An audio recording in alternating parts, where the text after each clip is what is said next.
Hey church, we are so excited to get back to worshiping in person together this Sunday, but as excited as we are to have people in the building, we know that it needs to be safe. And so that's what this video is all about, to give you the details you need to know before you show up this Sunday. But before we get into those details for our campus, the Wadsworth campus, I just want to say a word about why we're doing this. Because I know that there are people in our church who are at both ends of the spectrum when it comes to thoughts about this pandemic. And when it comes to reopening after this pandemic. We have people that are very concerned, and we have people that aren't concerned at all. And what I want to say today is this is an opportunity for us to love one another as brothers and sisters in Christ. So as I go through these different measures that we're taking, and as I ask you to do these things when you show up on Sunday, some of you might think, man, that's overkill. That's too much. We don't need to be doing that. And if that's you, I just want to ask you to think of it as loving your neighbor, as loving your brother and sister in Christ, or loving somebody who just might happen to show up this Sunday who isn't as comfortable as you are. So if you think, oh, that's overkill, we don't need to be doing that, think of it as a way that you can love them, that you can make them feel comfortable, that you can make the most people possible comfortable with coming and worshiping with us this Sunday. And I think if we view it like that, we're going to come out of this closer as a church, and it's going to be a really successful Sunday. So just to kick it off, before we talk through what Sunday is going to be like, I have a few don'ts and a few do's. So first, the don'ts. Please don't come if you're feeling sick. If you have any symptoms at all, don't come. Take your temperature if you have a thermometer at home. If you're running a fever, please just stay home. Also, don't come if you're considered high risk. That the CDC still recommends that if you're in one of those high risk categories, that you should probably avoid gatherings like this. And so if that's you, you don't have to come. Or if you're worried about someone in your family, or if you're worried at all about coming, we don't want to force you to do anything you're not comfortable doing. So please just stay home, and we're going to be streaming the 11 o'clock service. You can get on our Facebook page and check it out there. And finally, if you do come, please don't touch anyone at all. We're going to be going through a lot of different guidelines and a lot of different safety measures that we've taken, but the most basic one is this is to be a touchless service. So we don't want you to have to touch any surface as you come in and as you leave. And we don't want you to have to be afraid that anybody's going to touch you. So obviously no handshakes, no hugs, but there's a lot of creative ways that we've all decided to greet each other, like the elbow tap or the foot tap. And I know many of us are comfortable with those ways of greeting, but if you could, just for Sunday, please just greet with a wave or a head nod or something like that, or with a smile, that would be great, because not everybody is going to be as comfortable as you might be as far as physical contact. So don't touch anyone at all. Now some do's. Do pay attention to the signs around our church. We have signs that we've hung up all over the church to point out where to go, what to do, what might be different than usual. Please be on the lookout for those signs. One of the main signs that you're going to see is a sign that says to social distance, to say 6 feet away. That's what the CDC recommends, 6 feet away from anybody else around you. So pay attention to those signs and keep track of those signs. Do bring your own drinks. Our cafe is temporarily closed, so we're not going to be providing water or coffee or refreshments or snacks. And so if you want any of those things during church, make them ahead of time and bring them in yourself. And we're going to reopen the cafe when we feel like we can do it in a way that's safe, but we're just not quite there yet. So more to come on that. But in the meantime, bring your own drinks and bring your own snacks if you want to.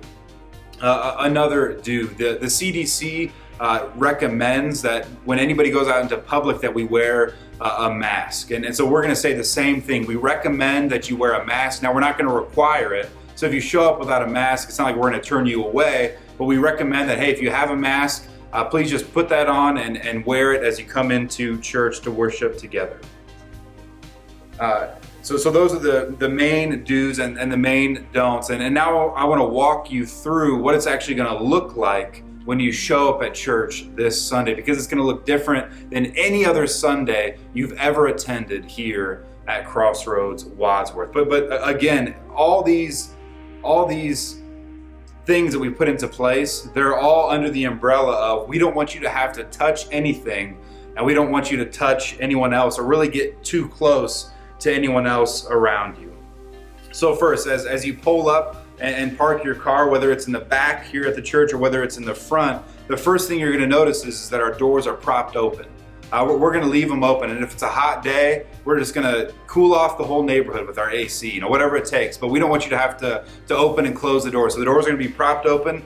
You'll walk in. There'll be a greeter there, but they're not going to reach out their hand. They're not going to pressure you to touch them at all. They're just going to wave from a distance and welcome you to church. And they will be smiling, but you might not see it because they're going to be wearing a mask just for your safety. And then as you make your way through the doors, again, whether it's in the front or the back, the next thing you're going to notice are markings on the ground. And what we've done is we've put X's on the ground 8 feet apart from the back door and from the front door all the way over to the worship center. And this is so as you're entering, you can keep a safe distance between the family in front of you and the family behind you as we all make our way into the worship center, because we know that many of us are going to show up at the same time this Sunday. Next, as you make your way towards the worship center, you're going to pass a sanitation station. This is going to give you the opportunity, if you want to get some Purell on your hands and wipe your hands off as you make your way into the church. If you come in the front, you're going to notice again that our cafe has been temporarily closed, and so there's no chairs, there's no tables. That's all been put to the side, so there's no congregating, and we'll just kind of keep heading in and make our way to the worship center. If you come in the back, you're going to notice that our Kids City area is roped off, and that's because we don't feel like we can safely social distance at this time and still have Kids City. So more to come on that, but for now we're going to have family services. So just head in with your whole family into the worship center. Now, as you make your way to the worship center and you turn and look into the worship center, this is where I think you're going to notice the biggest difference here at church. And that's because we've grouped off the chairs in groups of 2s and 3s and 4s, and we also have some tables, and we've grouped those off to be 6 feet away from every other group of chairs. So it looks really weird in the worship center, but again, it's all for your safety so that we can come in here and we can worship together at a safe distance from each other. And then so as you come up to the worship center doors, there's going to be an usher there that's going to help seat you. And what they're going to encourage you to do is they're going to try to seat you from the front to the back and from the sides to the middle. And again, we know that you might have a reason why you need to sit in the back, or you need to sit near a door. You have a kid, you don't know if they're going to make it through the service, or you have some sort of health thing or whatever. We understand, and they'll gladly let you sit there, but they're just going to encourage you to sit in that order in order to reduce the amount of walking by people who are seated as much as possible. And so the ushers are going to help you find a seat. You'll let them know how many people are in your party, 5, 4, 2, and then they're going to help get you seated. And we ask that as you sit down that you please don't move the chairs because we've measured them in all directions to be 6 feet apart, but as soon as you move it, it may or may not be 6 feet away. And so we just ask that you leave the chairs alone and find your seats that way. In the event that the chairs do all fill up and we run out of room in the worship center, we're going to have the ushers then seat you in the cafe, what would be the cafe, 6 feet apart from everybody, and you can watch and listen to the service over in the cafe. Also, as you enter the worship center, you're going to notice that there are no bulletins. Nobody's going to hand you a bulletin. Again, touchless service. And there's going to be an offering box sitting there.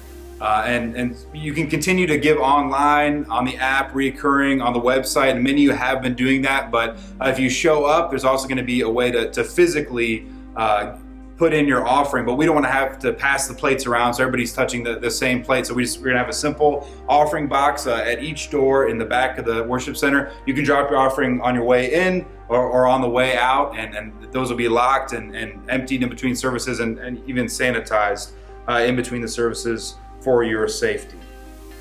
Finally, last thing I want to say about the worship center is that the chairs are clean, and so you can be sure that when you sit down in your chair, that you are the first person to sit down in that chair. And because we can't find a way to quickly sanitize the chairs without stinking up the whole worship center or having wet chairs when people show up between services, what we're going to do is replace every single chair. And so gloved volunteers between the first service and the second service are going to go in and replace each chair with a new chair that hasn't been sat on for your safety. Now we recognize that it's a little bit different for us to bring our kids into the worship center since we have such an awesome kids program. You know, most of you drop your kids off, and so it's going to be a little bit different, but we've done a few things to help out with that as well. We have 5 tables in the back and on the side of the worship center that are going to be family areas.